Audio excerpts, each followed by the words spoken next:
Dear students, स्वागत है आपका अपने यूट्यूब चैनल मनोहारी मैथ्स में।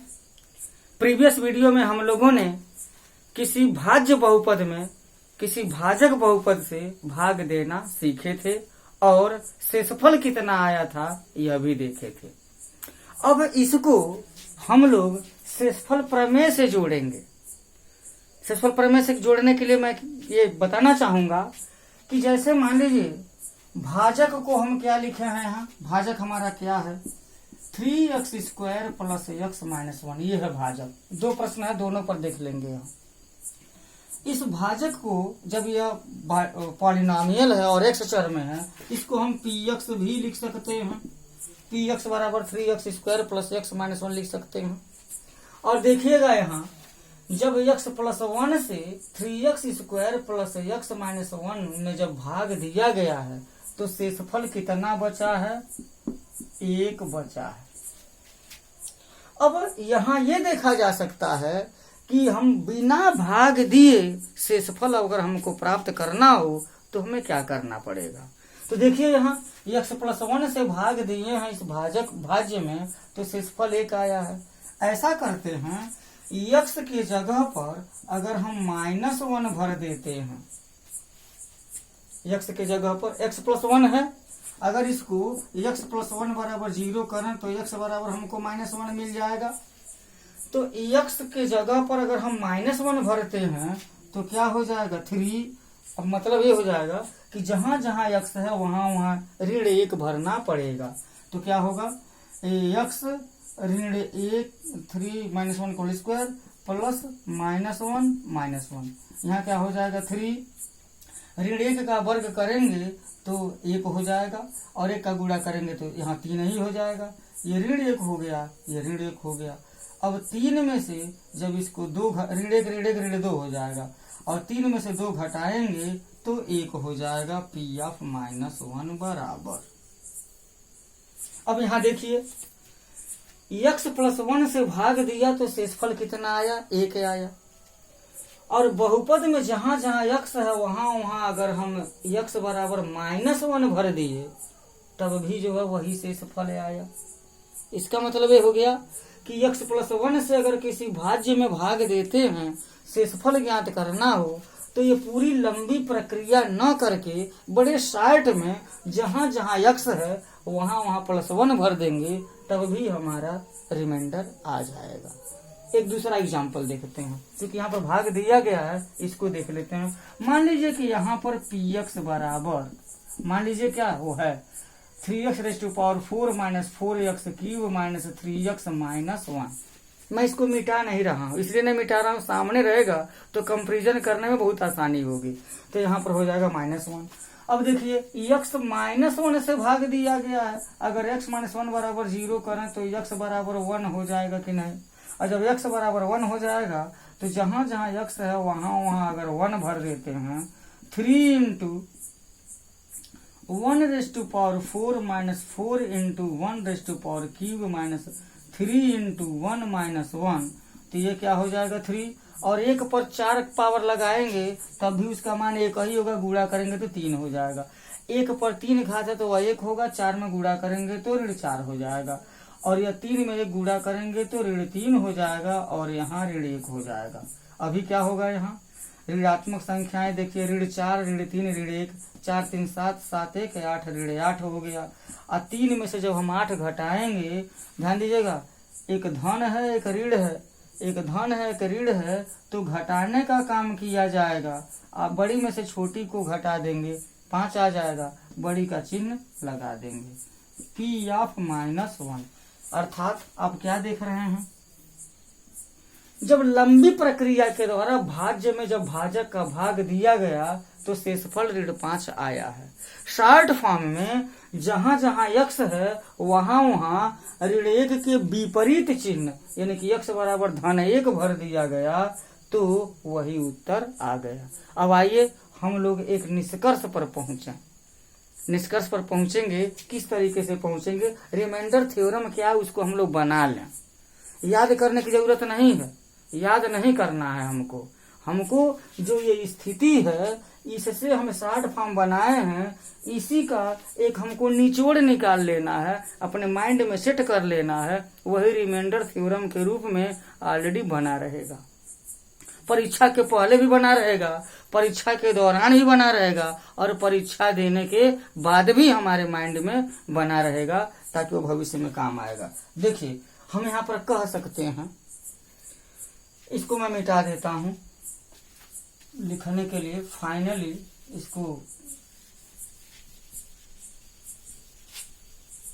इसको भी मैं मिटा देता हूं।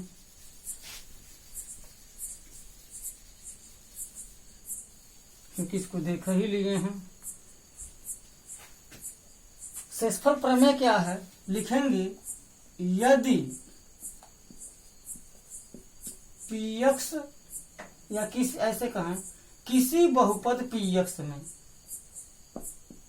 किसी बहुपद px में x प्लस माइनस a से भाग दें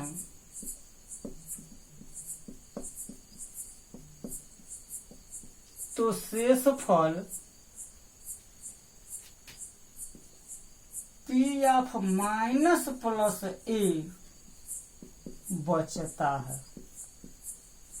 ऐसा लिख दें तो क्या होगा, किसी बहुपद px में x प्लस माइनस a से, यहाँ पर जैसे अभी भी यहाँ x प्लस 1 से भाग दिया गया था, और यहाँ जो लिखा गया था उसमें x माइनस 1 से भाग दिया गया था। मतलब साफ है कि x प्लस 1 से भी भाग दिया जा सकता है, x माइनस 1 से भी भाग दिया जा सकता है। इन दोनों को हम मिला दें तो x प्लस माइनस 1 हो जाएगा कि नहीं हो जाएगा। एक ही बार दोनों को लिख करके हम काम चला सकते हैं।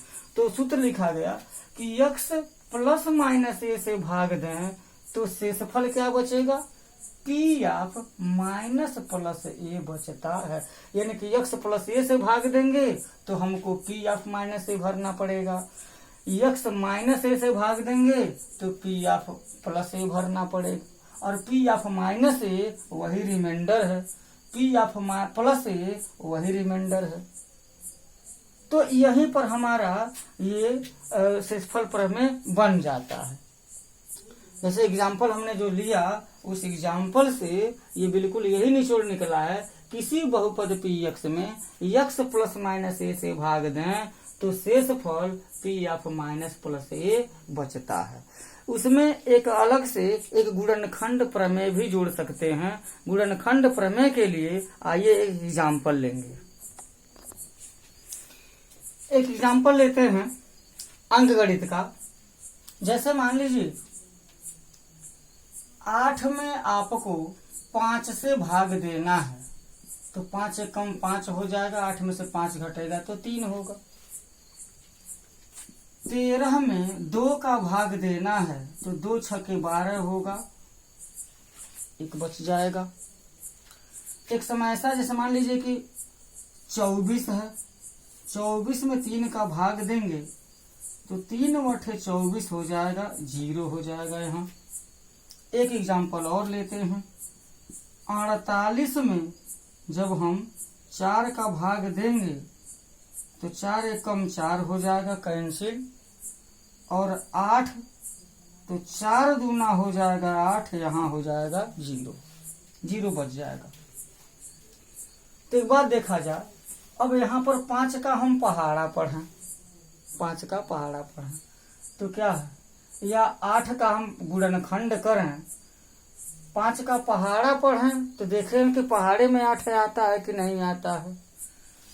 देखते हैं, 5 से कम 5, 5 दूना 10, 5 8 नहीं आया।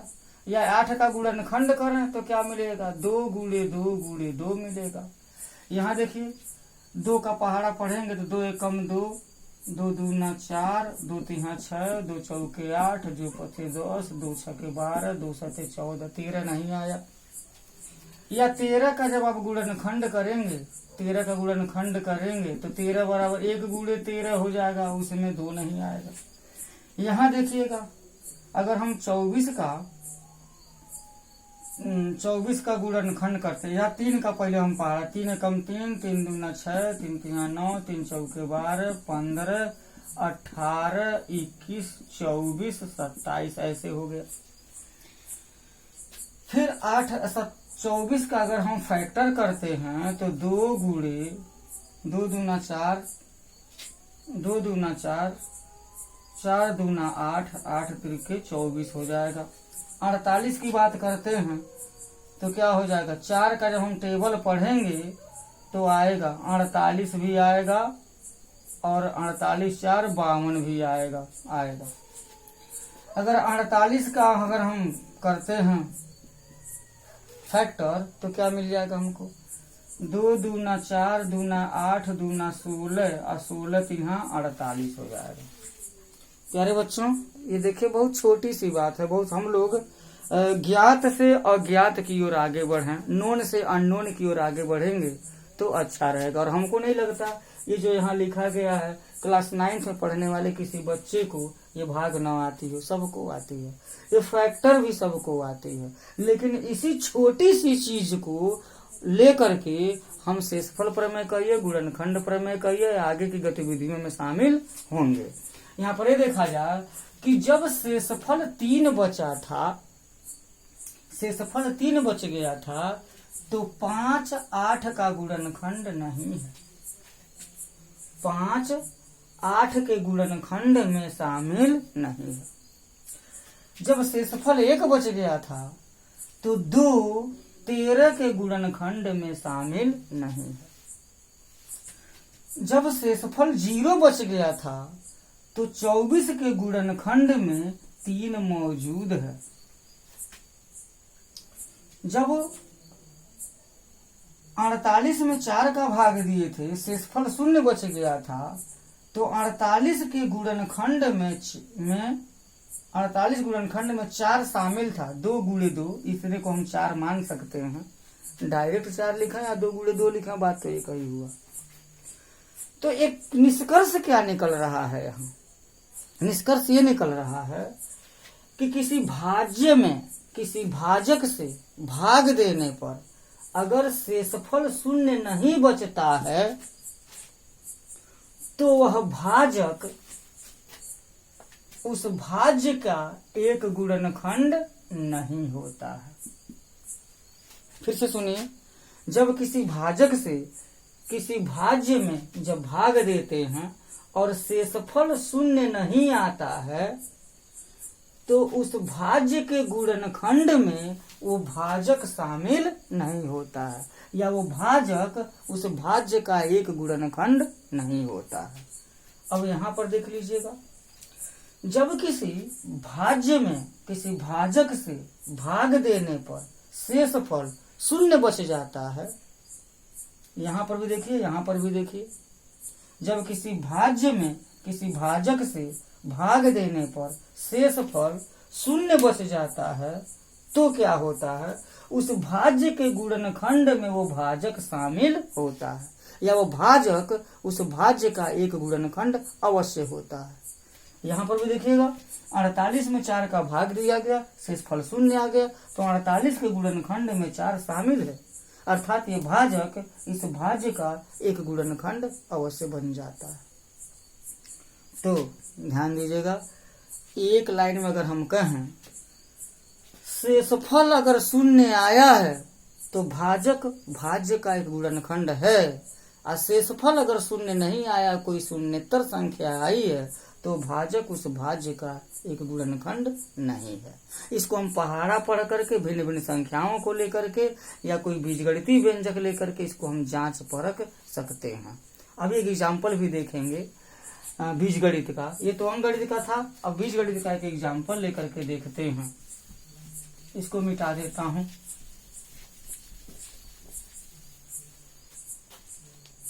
एक एग्जाम्पल ले लेते हैं। मान लीजिए कि x³ + 1 में x + 1 से भाग दिया गया, और ये पता करना है हमको कि ये भाजक इस भाज्य का एक गुणनखंड है कि नहीं है।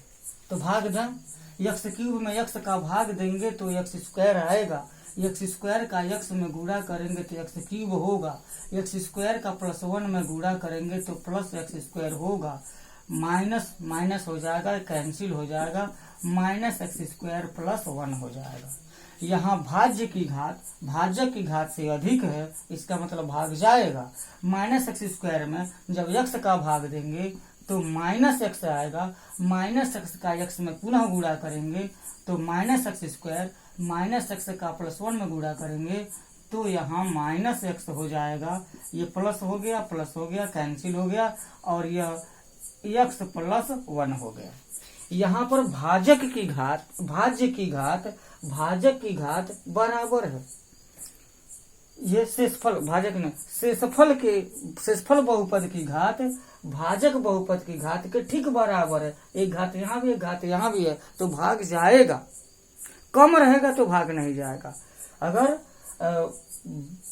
शेषफल की घात भाजक की घात से के बराबर है या अधिक है तो भाग जाएगा। भाग यहाँ भी एक्स में एक्स का भाग देंगे तो हो जाएगा 1, यहाँ +1 लिखेंगे। +1 क्यों लिखेंगे? प्लस एक्स, ये प्लस एक्स है, ये भी क्या है प्लस एक्स है, भाग दिया गया तो कितना हो जाएगा +1 हो जाएगा, वही +1 यहाँ पर लिख दिया गया। इसका जब मल्टीप्लाई करेंगे यहाँ पर तो एक्स +1 हो जाएगा, प्लस लिखने की जरूरत नहीं है, माइनस हो गया और ये कैंसिल हो गया, शेषफल 0 आ गया। अब ये देखिए एक्स क्यूब +1 में जब एक्स +1 का भाग दिया गया, ये बीजगणित का उदाहरण लिया हूं, इससे पहले अंगणित का उदाहरण लिया गया था। जब इस भाज्य में इस भाजक का जब भाग दिया तो शेषफल क्या हो गया? 0 हो गया। इसका मतलब क्या है कि एक्स क्यूब +1 का एक गुणनखंड है, और हो भी क्यों ना, प्रीवियस नॉलेज के आधार पर एक्स क्यूब +1 है तो इसको हम एक्स का क्यूब +1 का क्यूब कर सकते हैं। और फार्मूला हमारे पास है a³ + b³ बराबर एक कोष्ठक में a + b, दूसरे कोष्ठक में a² + b² - ab। इस रूल के अनुसार अगर मैं इसका प्रसार करूं तो x +1 × x² +1 - x हो जाएगा। तो x³ +1 का जब हमने फैक्टर किया तो x +1 आया और x² +1 - x आया। मतलब साफ है कि x³ +1 के गुणनखंड में x +1 शामिल है। क्यों शामिल है? क्योंकि x³ +1 में x +1 से भाग देने पर शेषफल 0 बचा है। अब एक महत्वपूर्ण बात क्या, इसको हम कैसे प्रदर्शित करेंगे? जैसे मान लीजिए px बराबर x³ +1 है और इसमें x +1 से भाग देकर शेषफल प्राप्त करना है। शेषफल प्राप्त करना है, ये हमारा उद्देश्य है। तो एक तरीका तो यही है, इसमें हम भाग दें। दूसरा तरीका क्या है? दूसरा तरीका इसमें ये हो जाएगा कि x +1 से भाग दिए तो शेषफल ही तो प्राप्त करना है हमको। तो रिमाइंडर थ्योरम के अनुसार क्या कहता है कि अगर कोई बहुपद px हो उसमें x + a से भाग दिया जाए तो शेषफल क्या बचता है? p ऑफ -a बचता है। x + a से भाग देना है तो शेषफल p ऑफ, ठीक उसी तरीके से x +1 से भाग देना है तो शेषफल p ऑफ -1 बच जाएगा। और यहाँ पर -1 का होल क्यूब +1 करेंगे तो -1 + 1 = 0 हो जाएगा। अर्थात शेषफल कितना हो गया? 0 हो गया। तो हमको भाग देने की जरूरत नहीं है। अगर x +1 से x³ +1 में भाग देना है, शेषफल बचाना है, तो जहां जहां x है वहीं +1 का विपरीत चिन्ह -1 भर देंगे तो शेषफल हमको मिल जाएगा। और शेषफल 0 मिल गया, और 0 मिल गया शेषफल, इसका मतलब x +1 x³ +1 का एक गुणनखंड है। तो अब गुणनखंड प्रमेय के लिए एक आम राय बना लेते हैं। किसी बहुपद px में, किसी बहुपद px में x प्लस a से या x माइनस a से भाग देने पर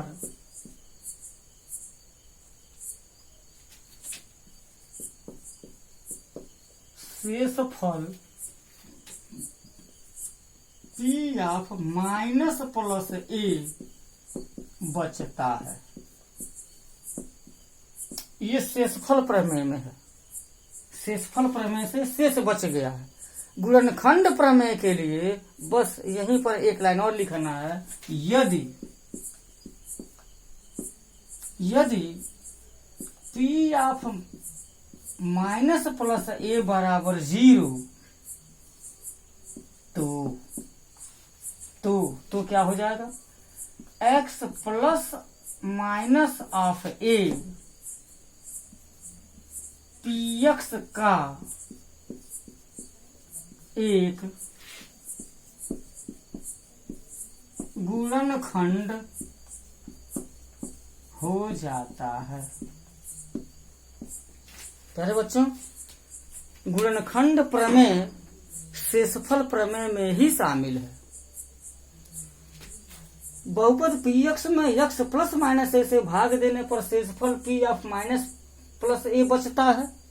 और यही तुरंत यदि p of minus plus a अर्थात शेषफल 0 अगर आ गया तो x plus minus a px का एक गुणनखंड हो जाएगा। तो प्यारे बच्चों, ये शेषफल प्रमेय और गुणनखंड प्रमेय का कंटेंट्स आपको समझ में आया होगा। समय निकाल करके आपने इस वीडियो को देखा, बहुत बहुत धन्यवाद। और वीडियो अगर आपको लाभ पहुंचाई है तो प्लीज उसे लाइक कीजिए, शेयर कीजिए और सब्सक्राइब कीजिए ताकि आपको इस तरह के नोटिफिकेशन आप तक पहुंच जाएं। तो बहुत बहुत धन्यवाद।